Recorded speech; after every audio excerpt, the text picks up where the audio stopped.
Assalamu alaikum. I dag har jeg min kusine på besøg. Hun hedder Mia. Assalamu alaikum. I dag vil jeg fortælle om noget specielt. I ved jo godt, at jeg kan have rigtig mange duer. Duer for at spise, duer før man skal spise, duer for at komme hjem, duer for at gå ud for hjem, duer inden man sover. Og nogle gange virker den her duer ikke, fordi man mangler noget. Ved du, hvad det er, man mangler? Det er Allahs tilgivelse. Hvad plejer du at gøre, hvis det er, du skal bede om tilgivelse til Allah? Jeg plejer at sige undskyld.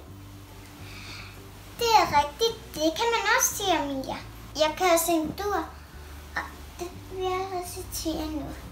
Astaghfirullah al-azim, alladhi la ilaha illa huwa al-hayyul qayyum, wa atubu ilayh. Det betyder, jeg søger Allah, den storslåedes tilgivelse. For uden hvem der ikke er Gud. Han er den evigt levende og den selvtilstrækkelige.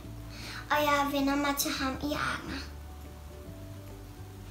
Så husk at gøre jeres duer morgen og aften. I skal huske, at når vi beder om tilgivelse, skal det være fra hjertet af. Så løser det alle problemer.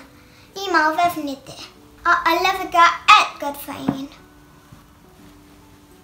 Godafis. Godafis.